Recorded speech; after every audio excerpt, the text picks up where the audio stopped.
Oh, Welcome to The Push. episode 17. I'm Big... He's Steve. I'm Steve Machine Curran. Kevin Big Daddy Allwood. And today we have a very special guest, Nick. Nick Ocky. Nick Ocky. Ockram. Ocky Strength. Mm-hmm. Nick is a powerlifting champ. Just barely fitting in the picture. Yeah, this is very uncomfortable. Nick's actually sitting a mile back that way. Yeah. So he can fit in the picture. Nick's a big boy. 125 kilos was his last competitive weight. Yes. And he's done pretty well in his powerlifting. But you've got quite a story, don't you? Yeah. What's your background, Nick? I'm born here, but there's a bit of a mix to it. My dad's side's a bit woggy, so there's a bit of like a Spanish-Italian mix. Right. What's Ockram in Spanish? It's a shortened version of a much longer last name somewhere down the track. I'd have to go on the family tree finder. He did it one day. Right. Spanish. It's not Yeah, sounds Spanish. But that's why we're a little It's bit not hairy. Italian because it doesn't end with a vowel. That's right. But don't Spanish names often end with a vowel as well? I don't know. We really don't know. I'm basically whatever you want me to be. Oh. I don't exactly know. And what you got a brother and a sister. I've got two sisters and a brother. Oh, sorry. Yeah. Done my research, obviously. Yeah.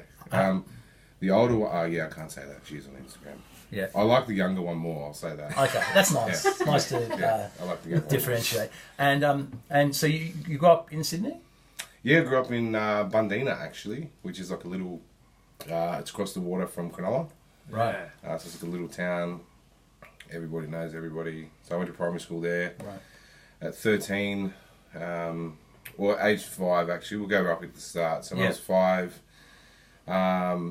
my mum passed. She had an aneurysm. When I was 5, I think my older sister would have been 7. Yeah, we're all about 2 years apart. So she passed when we were 5 and kind of... So it would have been completely a surprise. Like aneurysms, you don't see them coming, do you? No, it was a complete actual. Shock. Walked in the door one day after shopping, actually holding my younger sister Chelsea, and just fell to the floor. Really, we quite young, didn't really. We didn't understand what was going on. Really, it was our nan, I think, that actually took us all into my father's room, which is about as much as I remember. Is it the fire alarm in the west wing? We should. Towers? Security should have got that. They should have. They'll be onto that. Yeah, right, sorry. It's all good. So that was, I guess you don't really know at the time what's really the reality of what has happened. I think it takes a bit older. You've got to get a bit older before you can actually understand The gravity of it. and what it all means. And I don't think it would even be until, in the later years of my late 20s where I actually knew how to grieve about that. Yeah. So it's definitely something you carry around for quite a long time without actually understanding what it is. But that's where it all started. That kind of put the responsibilities all onto my father. So you grew up with him looking after you? Yeah, so he kind of took the reins, took on all 4 kids. We grew up, so we went to our school in Bundeena, where basically most of the family lives. Everyone kind of knew everyone. Right. And when we all finished primary school, my dad thought we had to get out of there. It was just, nice place to live, but not when everyone knows your business. Okay. We moved out to Loftus. We bought a family house out there. I've no idea where these places are. Loftus is like on the outskirts of the Southern Shire. Okay. Yeah, so Shire. near Heathcote. Right. So I was a Shire boy, really. Yeah. Okay. Yeah, so Shire boy, and then I moved to Cronulla when I moved out at about the age of 19. Right. And that's when the travel began. So you were close to your dad? I was probably depicted as the favourite, to be honest, in the family. I was trying to be the people pleaser. Right. So you're the oldest? Oh no, you got an older I'm the sister. second oldest. So I've got a second oldest. I'm second oldest. I've got an older sister who probably acts like my younger sister. Huh. But she's cool. Right. And so what you started getting in trouble? So I moved out when I was probably just after I finished my HSC, which I excelled really well at. Not really. I did okay. But I kind of moved out shortly after that. I actually got into hospitality. That was probably the one thing I was good at. So I got into hospitality, cooking. Just to interrupt though, you said you didn't do well on your HSC, but since I've known you, your writing and spoken word, you're very articulate. So you obviously Very do. well. Yeah, and the writing you do on your Instagram and for your social media is very like. Where's that from? You mean Somewhere. his grammar's correct and doesn't Yeah. fuck up spelling. Doesn't mistakes. Is it? Because my dad always gives me shit about that. Oh, maybe that's why it's good. Maybe, yeah, because he's gonna be a bit. Well, we all know people in the fitness industry that can't Spell. can't We even do. string a sentence together. We do. I know a few of them. Yeah. Anyway, so Big fan. getting back Yeah. to so finish high school, move out. Finished high school, moved out. Before I moved out, probably I opened up a pizzeria business. That was straight out of high school. Okay. So I opened that with my dad Right. and one of my best mates at the time. But also at the same time, we'd been up to no good for probably the later years of my later year. By up to no good, you mean stealing some bread from Woolworths or something? No, it was much worse than that. So majority of it was to do with drug supply. Right. So yeah, I got into that probably fairly early. But then that all came crashing down, and That all came crashing down. So I was living in Cronulla. I was 21, and that all came crashing down when I was arrested, along with about 11 other people. Just to backtrack a sec, so when you were doing that, did you see it as a sustainable? Did you think, okay, this is what I'm going to do, and I'm going to make some money and get out? No, definitely not. Or did you think about it at all, or you just this is I'm just going to? probably just riding the wave of. It is. It's a Easy big money. it's a big kind of ego thing. Right. Okay. And it's just For a young guy, yeah. For a young guy, it was like, look, you got more cash than anybody else. You're wearing better clothes than everybody Yeah. else. You've got things that people want. Right. And I guess you just get lost in all of that. It's not you're not really present. You're just kind Yes. of coasting through it all, Riding the wave. riding the wave, and then I think a lot of people get away with it, and then but I didn't. The shit hit for me, the fan for me. Shortly after my 21st birthday. Right. And that's when so I was arrested then. And I was in a bit of deep shit, really. I think the biggest part of it, you don't actually understand the gravity of what you're doing while you're doing it. Yes. So you don't think, like, I'm not going to get caught, and you think the rest You don't of think that. that, or you do think No, you don't think that. I must say in the later phases of it, because I don't know anyone that's actually been in drug supply and not actually used drugs. Yeah. That's the very vicious cycle to it. Were you using a lot at the time? Yeah, definitely. I delved into quite a bit of drug So you're use. not going to be present then anyway, really? No, you're all over the place. Yeah. You're not really around for anything. It's just kind of one day to the next. Yeah. Paranoia tends to kick in quite a lot. Yeah. So I must say I did have a bit of an intuitive thing that before I actually got arrested, I actually felt like I started to. The hammer was going to come down. Yeah, I kind of started to feel a bit that way, and then when it did, it was like, that whole thing about intuition. You should follow your gut, and most of us don't, and then it turns to shit. So that's that all came to an end. I was charged with quite a few pretty intense charges that carried. I think 4 of my top charges carried between 15 to 25 years. Wow. Well, that's how they say it to you when you're arrested. Yes. each charge. Yeah, each charge. That's to scare the shit out of So I mean, were you? What was your sort of thinking at the time? You're obviously freaking out. If they're terrified. saying, if you've got a whole string of charges and the top 4 carry 15 to 25 each, are they saying that's 100 years, or are they saying that would be served concurrently? Well, you don't really know at that point. Obviously, that's not going to be the result because shit gets. Well, I think when you're doing, what I was doing, you tend to kind of know people that have been locked up and kind of see where the hammer reality falls, and what actually happens. But everyone's different. The and weight of each charge and what you're. Yeah, so you're not actually totally sure. So when you first get arrested, they kind of lay it out at the table to you, and it's just like. Well, I don't know. I was under investigation for about 6 months. So it's about 6 months of your life laid out on the table in front of you. Did you have any clue that you said you had a bit of intuition that things were, you were on borrowed time, or? Yeah. So I'd say about 3 weeks before. When they laid it all out and they showed you photos or recordings or whatever of things that had happened in your last 6 months, did you go, holy fuck, they got that? They got that? Yeah, so I think that's when I think initially being arrested. I mean, like from what I remember of it, was just basically having a bunch of guns drawn from cars, And the next thing I know, I was out of my car, face down, handcuffed, news crews all above. And, Really? News yeah. Choppers. No choppers. No, it wasn't that big. It's not South Central. You said news crews all above. Behind. They came in behind. That's all a pretty surreal feeling, to be honest. It's the ghetto birds. That's right. Yeah. You listen to too much gossip. Too much Grand Theft Auto for you, mate. Don't play that. Yeah. Don't play Plastic those. gangster. Plastic gangster Kev. Okay. Yeah. So I think that the initial part, getting arrested and getting taken in and all that, is very surreal. Like I actually can't. I don't even know what I was actually thinking at the time. Yeah. Other than it's really, the feeling is just probably a lot of anxiety, a bit of fear, and you're just really unsure. But it's not until you get into the actual charges and they try to interview you and tell you what they've got that you kind of look at it and go, Oops. shit. Yeah. Yeah, and you don't want to say that to them at the time, so this is all being kept inside your own head because you're not going to give yourself in for anything that you have or haven't done. So you kind of got to keep quiet. And did they try and leverage with you to spill all the beans? Definitely. Yeah, they'll try that. They'll try it with everyone.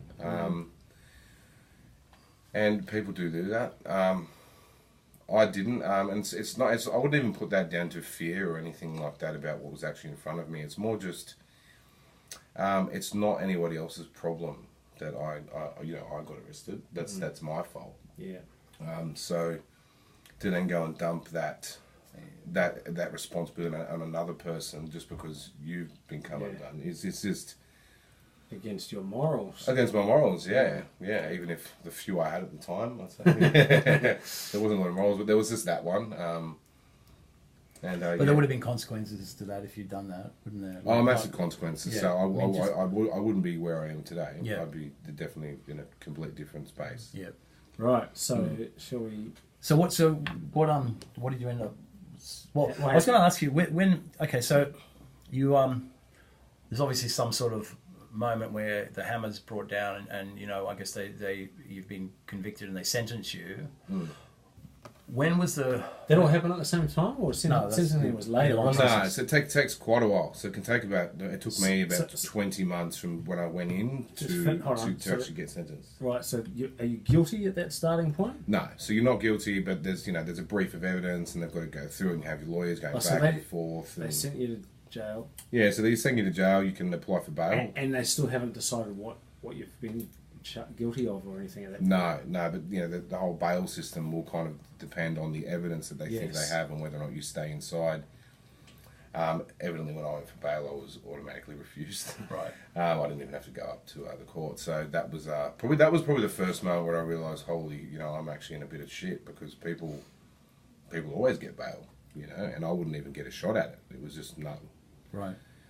So that was pretty scary, and I think the scariest part of it is getting to Silverwater, where it's the actual maximum security centre, where you actually have to change over and strip off. And, that first time getting strip searched and treated, like basically nothing.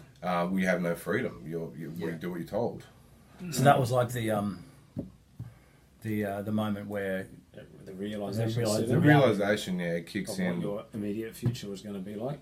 Yeah, and I think the second point from then was having the first meeting with a lawyer, where basically he just said, look, this is not going to be over soon.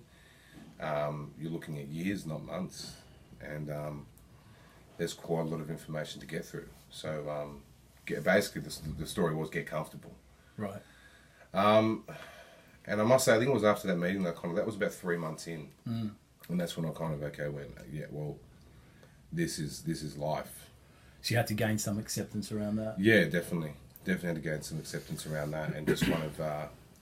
I guess you can go two ways about it. You can do your absolute best in that position to excel and remain normal and just stick to a routine. I think routine is the big thing that saves you in that place. Right.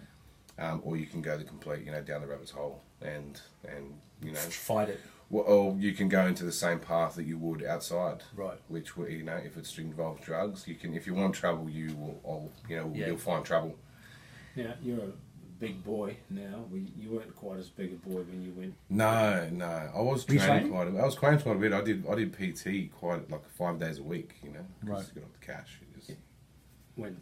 What? Before I went into jail. Oh, you had a personal trainer. Yeah, I had a personal trainer, so I was doing that like quite often. But that was just general, you know, lifting and whatever. So when you're inside, did you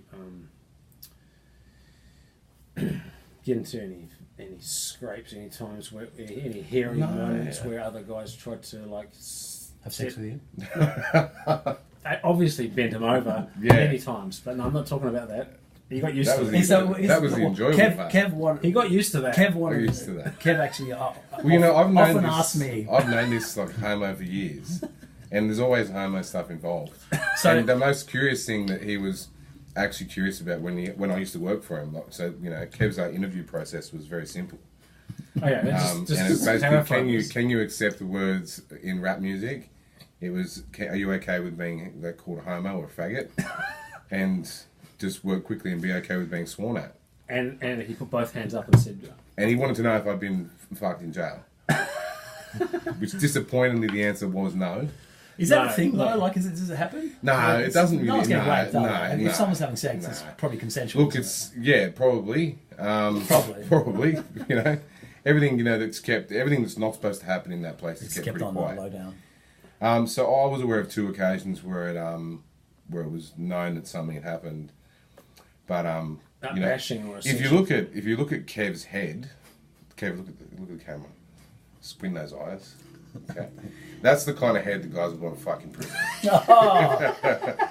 Mine, not so much. You know, beard, hairy. It's just not the look. They're not into bears. Yeah, they're going for a boyish look as possible. Pretty boy, pretty boy as possible. Yeah. So that's him. Probably not in a good situation to be inside. That would be one of your biggest concerns. Thanks, Nick. So, pleasure, mate. Did you go through patches of like? It couldn't have all been acceptance. You couldn't have got were you? How did you get through the dark times, like mentally and emotionally? Oh, that's a drink for you, by the way. Thank you, mate. I love the colour. I've been drinking your drink, but that's all right. You can have mine. I got AIDS tested before I got out, so I'm okay. Okay, sweet. Good. Just go so you guys know, you can't actually get AIDS from drinking someone's glass. But, Twice.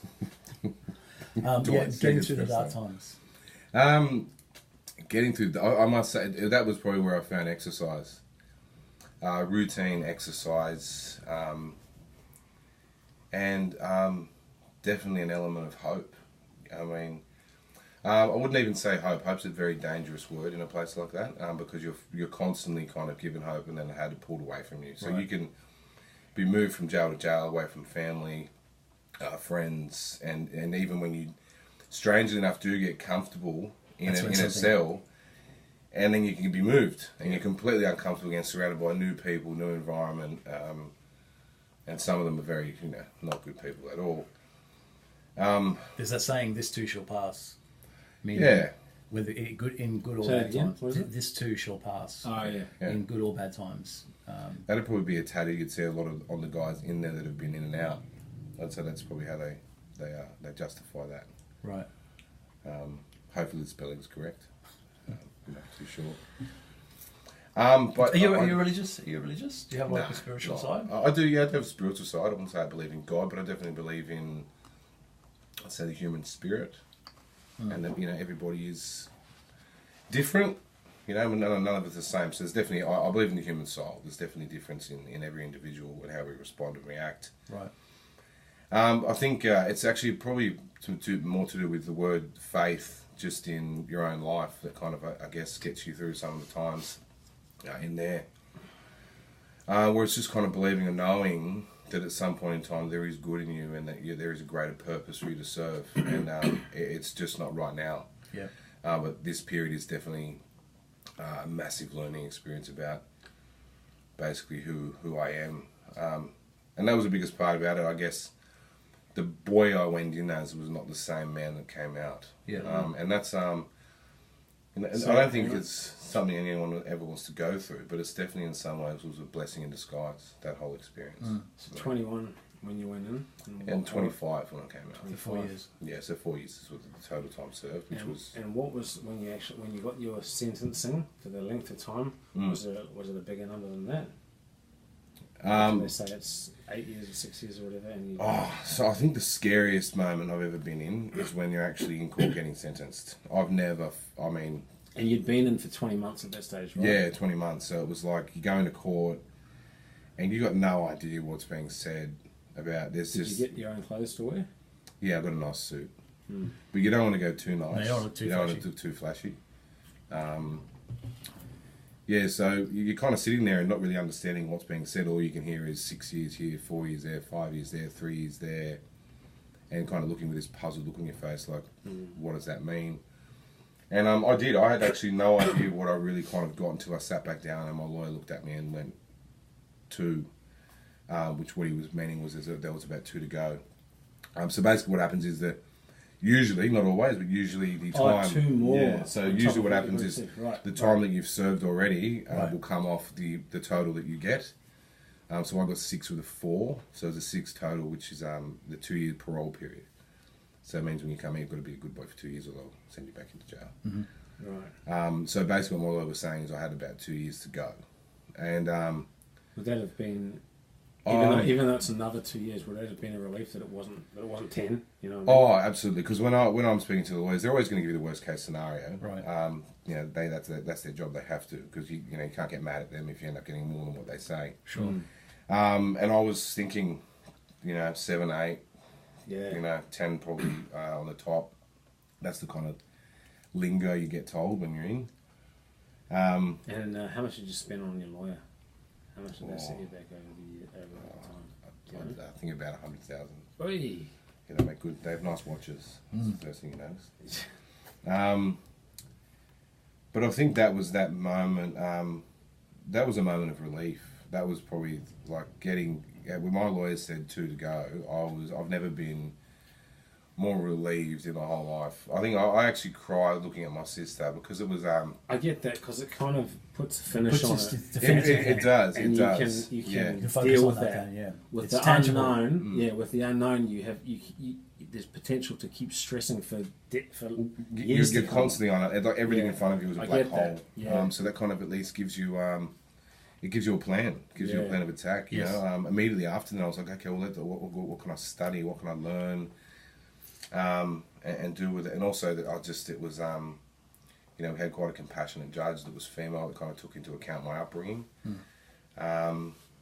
and I guess that always comes back to faith. Like I always had a kind of underlying faith that everything would be okay at some point, but knowing when was definitely like a pinnacle moment. Like, wow, okay, I know where my life is going to be. I'm getting out when I'm 25. Like I thought I was going to get out when I was close to the age I am now. Yeah. Right. So can we forward a little bit now to getting out? We met Nick after all that. After you then came to, I don't know how long you'd been out for, but you came to City Gym as a member. It was about 3 months. 3 months later. Yeah, right. Later, yeah. So you came to City Gym to start training. Why did you come to City Gym? No. So I came to City Gym because old Maria. I should say that shit. Maria Zaccaria, that one. She was good friends with a good friend of mine, also named Maria. Okay. And Maria's introduced me to each other. Well, introduced me to Maria Zac, who worked at reception. And that's a sort of pivotal moment, really. Yeah. Because like what's happened since the trajectory from there. Yeah, massive. Yeah. So I remember you came in. You trained. Did you train him? So So I was definitely a miserable prick. Well, you were very guarded.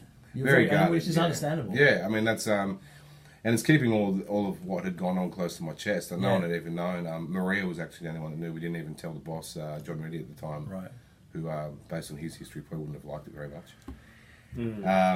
So he's pretty compassionate in that. No, but he's an ex-cop. No, I know, but so you can't. I mean, yeah. He's going to side with anyone. That. So that was what about? That was 2014, early 2014. Right. That's when I first started there. So I started there. I started with working at reception. That's how I started. That's right. Yeah. So I started working at City Gym. And you're a grumpy motherfucker. I was a grumpy motherfucker. Yeah. And Yeah. I was about as grumpy as Steve was when he can't have Diet Coke anymore. He's crap. And he used to say, fucking Rania, she's always so fucking happy, you know? Yeah. Isn't it? It's funny how so funny. things change though, isn't it? Definitely. Well, I'm very close friends with her now. Yeah, but you've sort of embraced some of those things that Rania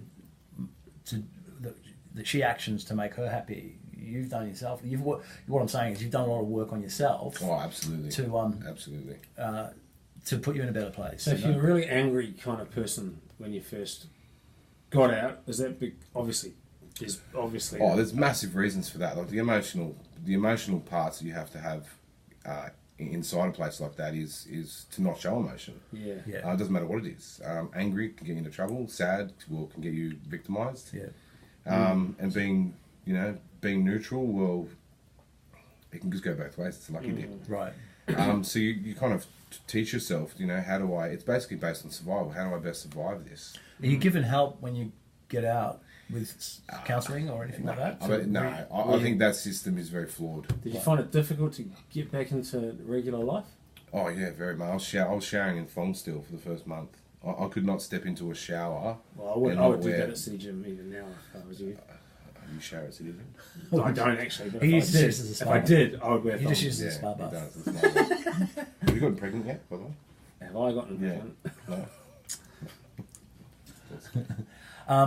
So it must have been, and I think because I got to know you pretty early on, and there, you're in a bit of pain, really. I think. Oh, definitely. And, definitely. I think the most complicated part about that is not actually understanding why. I used to wake up just pissed off all the time. Yeah. And that was the big question I ended up asking myself years later. Was like, why am I this way? But I started training with you. I saw this maniac headbutting bars and running into squat machines and leg extension until his limbs were going to fall off. You saw him doing that? I saw him doing that. He was prepping. He was prepping that for a show. With Peter Wall. Oh, yeah, that show. Yeah. Oh, that's right, when you trained with Pete. Yeah. He fell off and I kept going. Yeah. He did. Yeah. Not like him. So I hit Steve up at that point, I guess, and was like, I want to train with this maniac because I felt like a bit of a maniac. It was really cool because he's very humble and wanted to learn, It's nice when you find a young guy that's fucking eager. Yeah. And he does what you say and he doesn't fucking hold back. I've trained with guys like that too. Yeah. It's motivating. Like Jordan. Yeah. Jordan, very much so. Yeah. I think for me it was the inside. I could never squat or do much leg stuff. Like we did a lot of upper body work, but it was squatting that I never really got to do. And I like training legs. And I mean, the legs on this guy were pretty incredible. So yeah, we had some pretty intense workouts, and so at first you were a client of Steve's? First I was a client, and then I think it was just somewhere along the way we kind of just started training together. Yeah, we just had a good energy in the session. Yeah, you upgraded to training partner. Yeah. It was probably the best upgrade I had in quite a number of years. Yeah. And so we did train hard, and I did fix his squat, but I also embedded some Steve machine craziness into his training as well. Yeah. Like running into bars and stuff like that. Yeah. But I remember the first time, and I'm going to probably get emotional talking about it, but like the first time he scored a 260, and I was like, and I think you said you're going to get a couple of reps. I think you just want to get 2 reps out of it. It was 2 reps, yeah. I remember what you actually said, whispered in my ear. Yeah. And it was a very pinnacle moment for me when we did that. Yeah. Because your dad was still inside. My dad was still away at the time. Because I've always believed, especially with leg training, that you have to attach. Like when you're really training that hard, you have to attach some deep emotion to it. Oh, for sure. For sure. Absolutely. There's no way you can get through it otherwise. Right. And you got to take your mind to something else. It's a fucking life or death. I do that too, man. And I said something like, you get 2 for your dad or something like that. Yeah, I think it was one for your mum, one for your dad. Yeah. And that like... You got 4.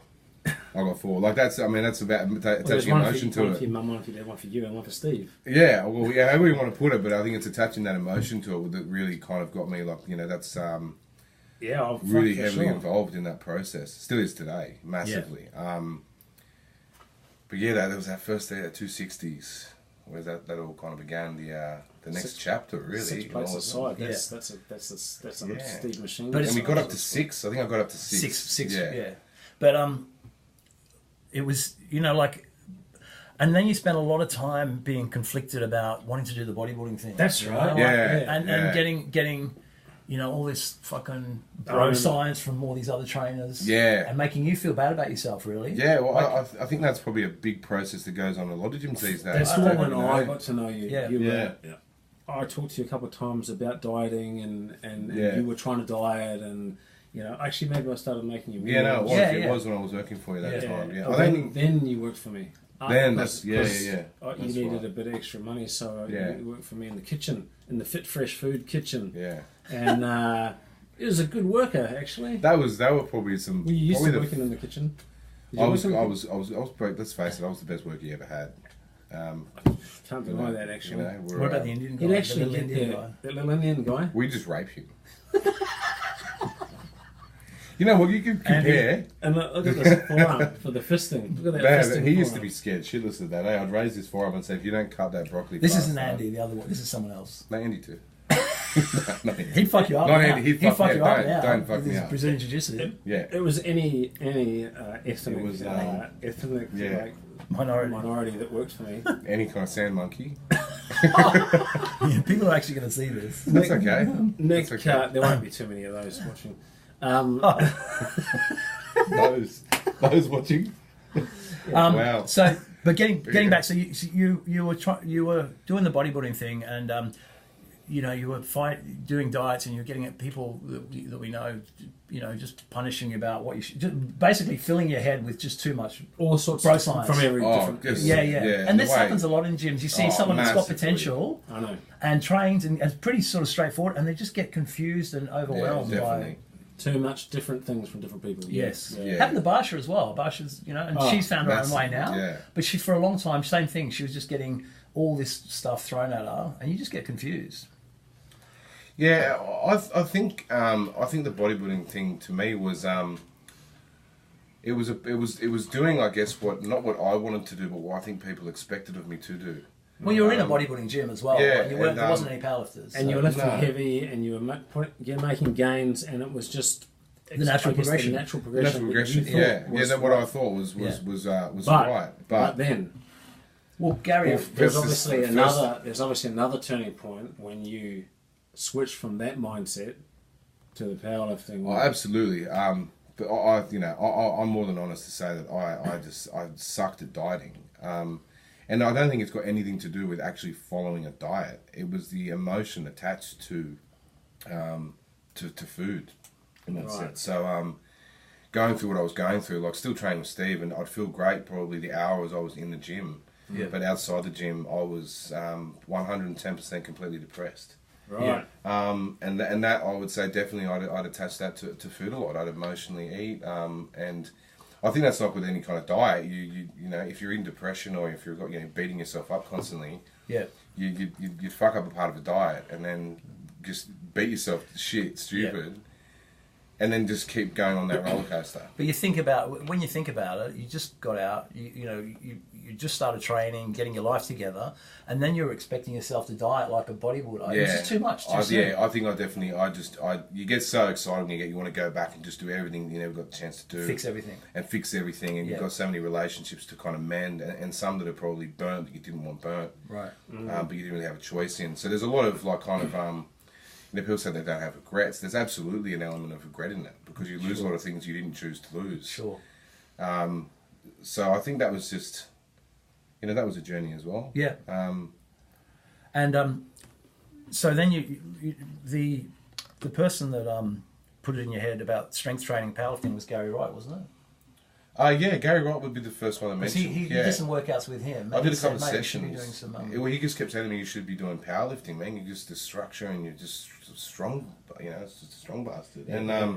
And did you think about that for a while before you? I did. I pondered on it because my perception of powerlifters was probably much like everybody else's. Was just that just means big fat bastard that lifts heavy weight. Perfect. Yeah.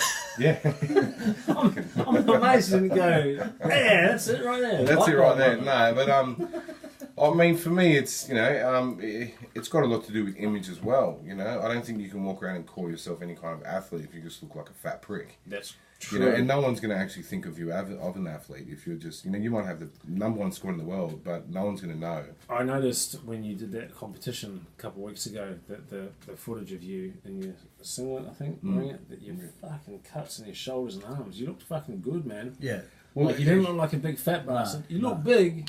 Yeah, but you had cuts in your shoulders and arms. You're always thick, you know. Yeah, no, it was noticeable that you had dieted to get to that weight division because you could see the shape in your arms. Yeah, I mean, you've got the choice in powerlifting you can follow good nutrition, or you can make the excuse that you can just eat whatever you want because you want to be a heavyweight or whatever. Yeah, I mean, and that's this old school mentality. Beers and fucking burgers. Well, you say bigger pot, bigger squat, but then you've got guys like Larry Wills, Dan Green, a guy in Australia, Ray Sagal, who are in 100 110 kilo classes, lifting more. Yeah. Than some of the guys who do the 10% body fat. And 10% body fat. Yeah. So that whole myth about the fatter you are, the more you can lift is a myth. Or it's not a complete myth, but it's definitely flawed in some ways to strength. You know, you can't be 4% body fat and maintain your optimal strength. No, and not get injured either. And not get injured, but you can definitely be an optimal, healthy, 10 to 12 and be very strong. Yes. And then it's more about that. It's just, let's look after, let's try to look after health as well. Because fueling your body to just perform, you can't do on just garbage. So Gary got you thinking about it? Gary got me thinking about it. And I probably thought about that for a good 6 months or so. I was training with Steve once a week, just kept on legs and didn't want to train arms with him. Can't understand why. With these guns. The weapons. The triceps on this man. They're actually negative triceps. Negative triceps. But a warrior, you train anything with Steve, it becomes a warrior session. Yeah. I used to feel sick most mornings coming into the leg sessions, not knowing what to expect. There's a level of anxiety. There's definitely a level of anxiety. When you boys train like fucking savages, it's... There's definitely a nervous poo that needs to be had. Yeah, absolutely. That was definitely nervous poo. It was nervous poo time most time. Thankfully, you actually went to the toilet to do that. Yeah, unlike my previous training partner. Yeah. Didn't George shit himself once too, did you? Oh, I think so, yeah. George used to wear those tights. Which George? George the officers. But credit to the man, he finished the set. He shat himself mid-set and finished the set. George used to wear those tights. It's actually very reminiscent of... You know the other guy a few years before that? Tony. The guy in the video. Finished the whole workout. Not just the set, he carried on to the whole workout. Tony would he would sit in his car outside the gym with a jug of 24 egg whites and orange juice. Whole eggs, wasn't it? No, just egg whites. And just scald them. And then go and train. Then go and train squats. And it was literally running down the back of his tights while I was spotting him. I was like this. Mate, that's next level disgusting. He got banned for life for doing that. Well, I would ban him for life for most things for that. But so when did you go to base? So why as well? Yeah, why? Well, that actually. Maria Adriano, another trainer at Star City Gym, had a good friend Cameron Oro, who's my coach now. Used to train with her as well. So he used to train Maria, and I also tried the dieting thing with Maria. Yeah. Yeah, that was interesting. Yeah, it was the basmati rice. That's what fucked you up. And fucking liver detox. Liver detox. I was trying to detox the detoxer of my system. Yeah. Well, that's another podcast. That's another. And try ketosis. Yeah. Yeah, but the thing is, with that sort of behaviour, people had you believing that you somehow can't assimilate carbs. And all that. And like that's the garbage of all the industry, and you've just got to be honest with yourself. And say, I just like eating carbs. Well, I like a ketosis diet with carbohydrates. Really? Yeah. Who doesn't? So I think that's some of the ketosis diet with carbs. So plenty of protein and fat and carbs. Yeah. So just more, really, more. Yeah. But Maria had also suggested it to me, and that she was training with Cameron, who trained at base in North Sydney, and she was quite encouraging as well. She's like, I think it was when Chris was trying to keep up with my squat. Yes. Oh, your brother.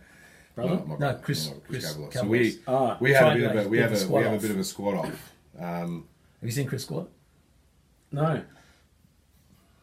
It's just standard bodybuilding squat, really high bar on the Yeah, neck, he's really much wide. better now. He's Actually, very, watching him, the guy's very strong, considering strong how guy. dodgy his form is. He's super strong. And he has had leg issues as well with accidents. Motorbike, motorbike, so. he's a warrior. And his little boodles Yeah. that come up to his... I mean, total respect to the guy, but I was always going to win.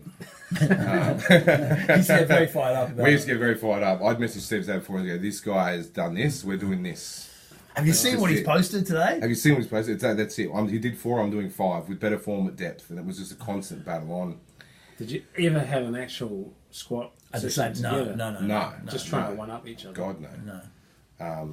No. As they would say, completely different sports. We can't train together. We're meant to hate. But you know what? But the thing is, it's completely different sports. But later on, like in the learnings that you brought back from base, like you improved my squat. Yeah, Because if you even look at what you were like when you first came to City Gym and where you're at now with all your knowledge, how many people you've taught and given advice to. I mean, people have been training like me and Steve for 25 plus years, more longer, and you coming like a newbie almost, come in and then learn all this good shit, teach us. You've improved my deadlift and my squat. Yeah. Technique. That's probably the most humbling part about it, and you've got to always carry yourself in that way and not come across as being arrogant, or that you know it all, or that I know it because I don't. Yeah. Well, none of us do. No, and I think it's actually the being open to learning. Yes, is the key to being a good coach. If you're not going to continue to learn, then you're not going to continue to grow, and it's just simple. Yes. So if you think you know it all, then you're just flawed.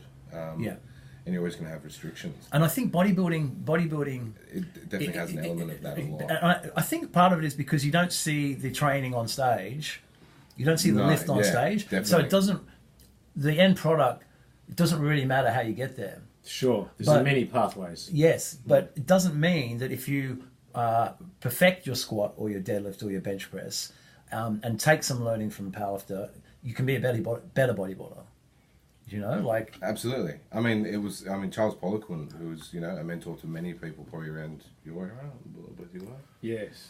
You're saying we're old. Kind of older than me. But he said, if you want good technique, go to a powerlifter. And he used that term because, for a powerlifter to lift maximal load, if you don't have good technique, then quite often it's not going to happen. You're going to end up with a lot of injuries. Yes, exactly. And there is no real difference in the way the body should move, regardless of what kind of type of training you're doing. A deadlift is a deadlift. A squat is a squat. Yeah. And how you variate that. Unless you're a CrossFitter and you make up your own. CrossFit is not really a sport. No, but those fucking idiots that do those stupid fucking kip-up, chin-up things, like as fucking... Hey, well, they keep physiotherapists and chiros going, so good luck to them. They're all helping each other. But the thing that you can't... So whether you're trying to build maximum hypertrophy or maximal load, poundage... Yeah. You just have to vary the rep ranges and the programming rather than... I mean, it's like the simple stuff you learn in a strength... Rather than method. Rather than the lift. Yes. Yeah.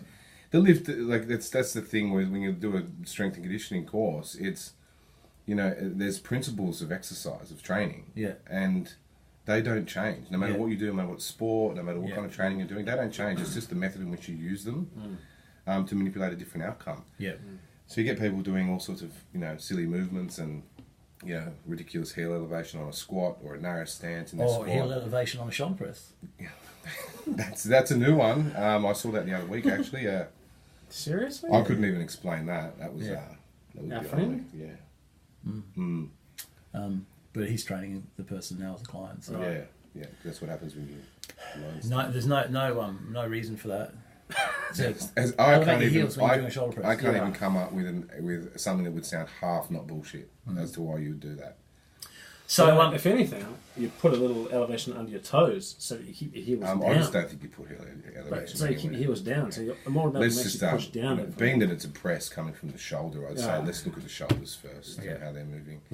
That would be how I'd start. So you did did you go into training at base thinking that you were going to compete, or you just wanted to? No way at all. Like I basically went there on a bit of a hitch that Maria said, go and do a session with Cam, and I messaged him one day, hit him up for a session, went in for that session, and he had seen me before just on social media, like some of our sessions. Running at the bar, headbutting the bar, blood everywhere. Yeah. Usually Steve's blood just somewhere on him, on me, whatever. You used to that probably though from parts of it, yeah, definitely. So mixture of bodily fluids. Anyway, only you know that. So from the first, I'm sorry, should have kept that secret. So from the first session, you knew you had to. Well, Base Gym's actually owned by Sebastian Oram, who is Cameron's brother. Yes. He's a powerlifter. Cameron is very knowledgeable and has programs a lot of people. He's very good with programming. Yeah. Not a powerlifter though. Very good. Sebastian is... He's a beast. He's a beast, and he's a world of knowledge. Like, everything I've learnt today would have been from Cameron. Was he strength coach? Yeah, Australian strength coach, Yeah. So I kind of walked in there not really knowing what to expect. Long story short, walked out of there doing a bare knee, because we never even used a belt at City Gym. You never wore a belt, yeah. No, so I whacked a belt on, no knee sleeves, none of the accessories, any of that, and did a 300 kilo squat for a double. On your first session? My first session. That's mad. Yeah, and it was at that point, I remember Bass kind of not really knowing who I was. Right. But as the weight kept accumulating and I kept doing it, he'd be in the office and suddenly, 220, he'd sneak his head out and have a look. 240, he'd sneak his in, it got to 260 and he was like behind me, spotting me. Yeah, cool. So clearly kind of, I guess, initially impressed, with what I could do. And it was straight after that session that I went away thinking like, shit, that this is, I'm just pretty good at this. You find that thing that you're good at. Yeah. That must have been a cool moment, yeah? That was a light bulb moment that I think... That was a cool moment for me to find out that you'd found your thing, that you were good at. I think it was something that everybody really wanted to see. Happy for you. Especially me, because I don't know where the fuck I was heading. And that first session just really... I think it's been the stepping stone into basically everything that I put forward today, from working on myself.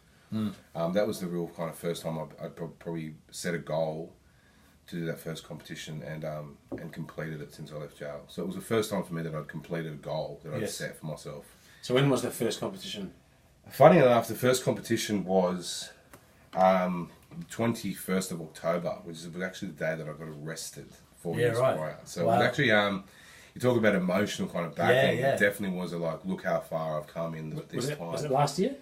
That was October last year. So it was 4 years from the day I'd gotten out. So I'd been out 4 years. And it was very funny, actually, just to go back to that story for me. There was a guy who told me once inside there that he goes, as long as you do inside, it will take you the same amount of time to rehabilitate when you get out.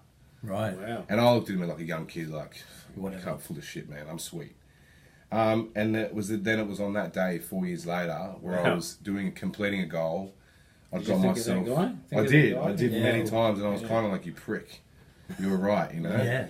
But at the same time, like, it was just had come such a long way, from complete financial shit to working night, day, doing multiple a PT course, multiple jobs, like really pulling the rabbits out of hats for quite a number of years, moving. I was moving constantly. String of different women. There has been all who broke my heart. I never. There broke has been a couple of ladies. There's been a few. He does all right, doesn't he? He does. Big fella. Well, he does. Very and they're all hotties. They are. That's what I mean. Like I've never seen a scrubber. It makes a big change from the men that he was with in prison. It does. Well, you've got to aim high. But literally, they've all been. They've been hot. Glamours. Yeah, no, he punching way above his weight. Kev's been fascinated. Way with above. Quite a few of them. Kev's been fascinated. Yeah. He's weighing it at heavyweight. He's punching it like a triple super heavyweight. And that's what we call jealousy. But they obviously, I think they obviously like the big teddy bear. Yeah. Well, his hands are capable of many great things. That's basically what it is. But also, I think it's because he's actually generally a nice guy, and he has had his heart broken. Like he's actually. Oh, I have definitely, and I think it was actually working for Kev. I don't know how long did I work for you, like a year? Kev broke your heart as well. He broke my heart. I'm not sure actually how long, but I think it was in the time working for you. I think I had my heart broken like 3 times in that one period. Well, I was around. Yeah, I had to I tell you what, man, it was. I had to give him a few cuddles. Yeah, he was. You weren't very emotional. Yeah. I'm a very emotional guy. Yeah. You know, but that's one thing I've learned is, you know, is to just basically be yourself. Like, Yes. I'm always going to be a very emotional guy. And that's okay. That's okay. And it has its massive highs, and it also has some lows, and that's okay too. Yeah, it's good to let that emotion out now that you can let it out, right? Exactly. Well, I think that's why. I mean, I'm much more of a less miserable prick now than I was. Oh, infinitely more. Yeah. And I was going, you know, we talked about like Rania and the work she does to stay present and stay grateful each Which day. I used to hate. Yeah, used to. I remember used to be like, how does she get up at 5 o'clock in the morning and smile? and giving people hugs and giving everything people like that. hugs, and I'm sitting there like, who the fuck wants to be awake? Like, I was just like, you're a nutcase. Yeah, and that's not you now. No, it really isn't. We actually share the same therapist. Yeah. You guys share the same thing. Yeah. We don't go as a couple. It's like a couple. We tried a couple of times. What do you do as a couple? But That's us to know, you to find out, really. it's interesting. Afterwards. It's interesting to see, you know, like the progression, not just with the training, but with the emotional stuff. How far you've come there, man. Like, because you took ownership of it, which a lot of people don't do. That's the biggest thing. It's taking ownership of it. It's actually, you know, allowing yourself to understand that it's your responsibility. Yeah. And no one else's problem. And no one else's problem, yeah. And I think that's when it was really kind of like, oh, for me, it was always a blame game. Always a blame game. This happened to me because I was doing this because I fucked the diet up because. Yeah. This girl's. And now it's just, I mean, when I talk to you, it's just like, just be honest with yourself and just, you know, it's okay. It's just okay to own it, and it's not. It's you know, no one's perfect. Yeah. But it's definitely for me. It's been finding what I'm good at that has set, you know, a path for me to definitely self-respect myself and where I go with it. Yeah. So that's definitely powerlifting, but it is powerlifting with good nutrition and trying to maintain good health. And also now with your personal training, it's quite a powerlifting approach to that too, isn't it? It's more I wouldn't say it's a powerlifting approach. It's definitely a strength-based approach. But all your clients do. All of my clients will deadlift and squat, and if you know, some females, you know, understand they don't want big pecs. So they don't bench press, but they can definitely do pressing movement. But don't all my clients do as well, and I just think the thing is, and I just wrote my own article on it, mind you, is that squatting, bench pressing, and deadlifting are not powerlifting movements. They are compound movements that are used in strength training, and the way that a powerlifter uses them is in to peak for a performance because they're the specificity of what we have to do. So everybody should basically be able to squat, bench, and deadlift. Yeah. And do it, you know, functionally well, because it creates great structural balance in your body, and that's what is really beneficial. And if you're looking at return on investment with your training, it just makes sense to get people proficient in those lifts because they'll get the most muscle mass, the most metabolic reaction, the most strength in the shortest amount of time. Yeah. Rather than doing every hammer exercise and cable kickback and you know, just because there's a whole gym of machines doesn't mean people have to use them all. Well, in a sense, it's also like not even knowing how to use all of those machines anyway. You know, a lot of people don't even use the machines in the gym correctly. So I'd say my training is definitely it's technique based. You know, it's you won't squat more than a barbell unless you can prove that you can structurally well. Yeah. And that's a big look. I mean, Kevin and I have talked about the heaps on the podcast. That's just a fundamental flaw that most trainers don't actually get their clients to perform a squat properly, or get them strong enough to just do a standing squat with a barbell. And the thing is, I find with that is that it's because most PTs can't squat or deadlift or anything themselves, and that's a problem, massive problem in the industry. And I think that's where powerlifting has come in, and especially having Sebastian around everything that I do, is learning how to coach and cue people in the right way to get their bodies moving correctly. And it's the constant practice of a movement that makes you a lot better at it. You know, it's like driving a car. You know, you couldn't be a Formula 1 race car driver if you never drove. You couldn't teach anyone if you never knew. It's probably a bit like, you know, bodybuilding prep. You know, I would never want to coach that has never experienced the actual preparation. Sure, there are people that exist. Well, they're just shit. Yeah, they are. So I guess, you know, that's why I do what I do now. You know, my goal is to be, I am one of the best, but to be, you know, one of the best lifters in the country. So about that, the competition that was on just a couple of weeks back was called what? There was a GPC Sydney Cup, so it's a state show. Anyone can really do it. So you went in the 125 kilo division? Under 125 kilo division. And there's another kilo above So you that? died it down another from... division above that, sorry? You died it down from 140? About 140. So, made weight. And then on the day, your best lifts were for each... So the best thing I did 345 squat, 230 bench press, and a 355 deadlift. Which is a total of 925. Yeah, you worked that out. He's Look at the maths on this guy, mate. You couldn't count vegetables in the Amazing. kitchen. Couldn't get the meal prep right. But 925 is decent, right? Well, it put me, as far as Australia is concerned, in the 125 class at 4th in this country in that class. So who's ahead of you? 3 other guys. Yeah, so are they Sydney people? No, none of them are actually. So 2 of them are based in Queensland and 1 in... Is Ryan Williams, is he one? Ryan Williams is the top. He's in Townsville. He's in Townsville. Yeah. And then there's William Crozier and... There was a competition, sorry to interrupt, I don't care who these people are. There was a competition in Melbourne recently, and the 125 kilo guy lifted a total of 825 or something. That was the maximum for those 3 lifts, which is 100 kilos. Look, I mean, over a 900 kilo total in powerlifting is regarded as a pretty big deal.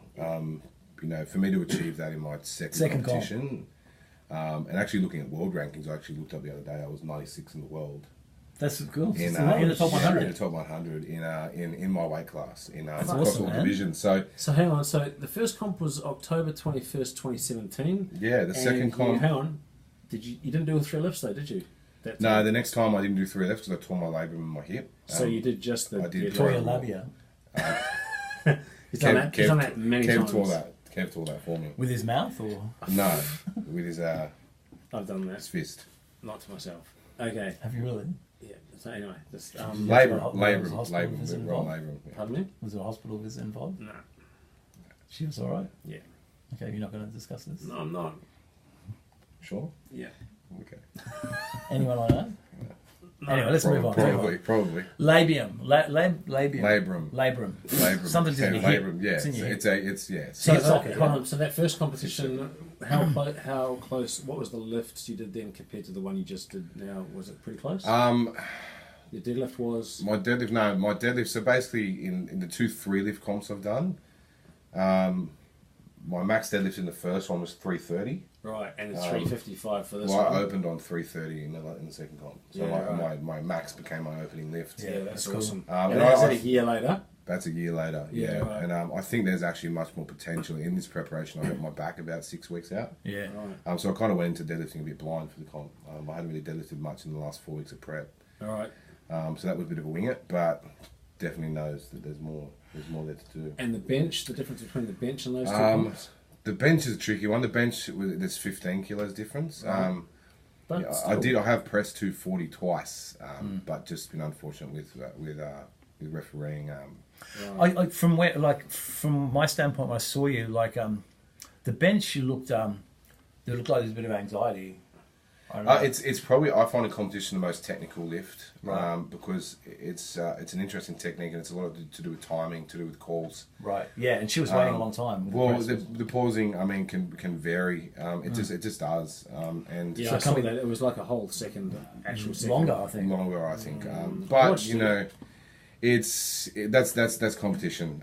That's how it works, and that's just what you learn to go into the next one to probably condition to learn to pause a bit longer. Right. So sorry. No, go. No, I'm just saying. So to summarise, 925, you won that competition, smashed it. Yeah, so I won that competition. And next on the agenda is Pro Raw at Arnold's, the Arnold Classic in February of 2019, March 2019. Yeah, 2019. Steve, we should take a push to Melbourne. We should. Oh, definitely. Yeah. Well, there's a couple of people we want to see. Yeah. Talk there. So and there's a lot of ladies down there. Take our most expensive microphone, I reckon. Oh, well, I think we'll take our portable studio. Yeah. Maybe take all 3 microphones. Yeah. We'll anyway. We'll speak to our secretaries. Definitely need to bring Diary of a Wimpy Kid. That's solid. The Brazilian secretaries that we've got. The massage therapist. That's right. Yeah, that one. Yeah. She's just We'll take the whole entourage. Yeah. We'll get our plane brought down. The push plane. Yeah.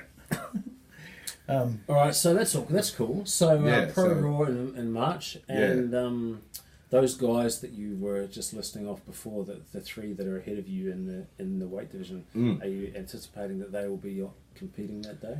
I know for a fact at the moment. I mean, preparation can always vary. People can always get injured. Or kneecaps broken or something. Something like that. Yeah. I was going to keep that off the podcast. Sorry, we've spoken about that anyway. We'll get to that part of it, but I'm pretty sure most of them are competing. Right? Yeah, right, cool. So this is one. This is the. So this is an international one. Yeah? So this is regarded as probably the biggest powerlifting comp in the country, right? Other than big dogs, which is just super heavyweight. So this is for everybody, other than if you're really big. This is the biggest one you can do, and there is international invites involved. So you're up against people that can be from all over the world. Yeah. Exciting. So very. So world records get pulled at this event? Definitely the set. Yeah. I should say. Set. Squatted, world pushed, get pulled. I know you like both. World records get achieved. That's what I'm. Well, the world record squat was broken there last year, which was amazing to watch. Yeah. It was a 505 kilo squat. Jesus, who did that? Vladimir something Right. or other. Yeah, some big fucker from Russia. Is he? What body weight would he have been? 40. Well, he's in exceptional shape. Are you? You're being sarcastic. Yeah, I am. Yeah, Fat, he's very big guy. Very short levers.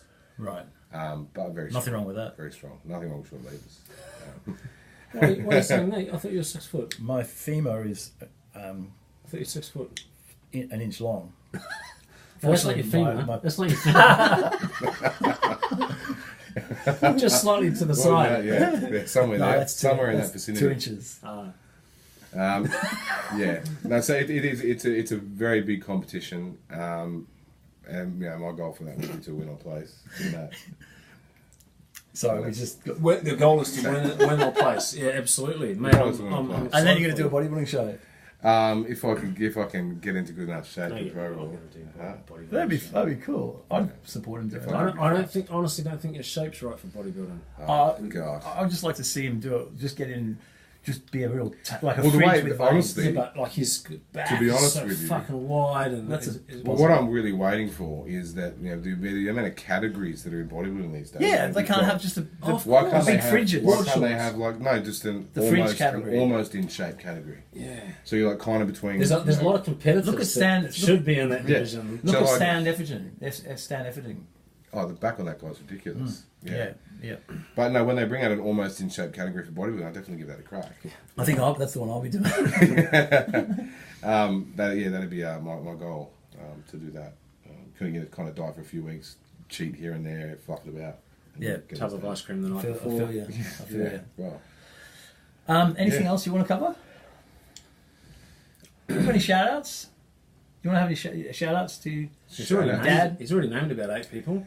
Oh, shout-outs. The ladies, all the ladies in the house. The ones that I've, befriended. all the ones that have broken my heart. Shout out to them as well. There's been a few. Shout out to them. There's been a few. Yeah, what about fuck you to them? No, you got to be humble, man. It's all about being kind, and compassionate. You learn more. Yeah, it's weird. This will be. And then you might get to go again later. Maybe. Right. Yes. Just be compassionate. Sympathy route. Yeah. Possibly. Some of them are a bit outdated contact now. So if you would like to contact Nick for some very, very skilled advice on training, on lifting. Yes. What's the best way to contact Instagram you? Or your website? Instagram or so we got Ocky Strength. What's the Instagram website? It's Nick at Ocky, so it's at Nick Ocky Strength. So at Nick Ocky Strength. Nick Ocky Strength. So right. Nick, it keeps changing, doesn't it? It's changed. It's just this is permanent. So now. at Nick Ocky Strength. Yeah. Right. Okay. Yeah, and there's also an online program that I'm just about to finish up and release. And what's that website? That'll be at Ocky Strength. That's ockystrength.com. Okay. OCKY strength.com. We've got it right here on your shirt. See? Yeah. Some people can't read good, man. And so he trains people out of City Gym. Yeah. And if you do want to perfect your bench press, squat, deadlift, or just get jacked like he is, hit him up. Hit him up. Yeah. Big Nick. Anything else you want to cover? If you want to subscribe to this channel, it's the Push on YouTube, and the Instagram is the Push_podcast. And our email address is the pushpodcast2018@gmail.com. Please like and comment. Sorry, Nick. And if you don't want to get raped in jail, don't worry, you won't, unless you look like Kevin. Okay, on that note, something to look forward to. Thanks, Nick. Appreciate Thank it, you brother. guys. Love you, man. Come in, bro. Good to No see worries. you again. Yeah, I can't wait for the aircon to get installed. I'm Steve Machine Curran. Kevin Big Daddy Orwood, and we are signing out. Much love.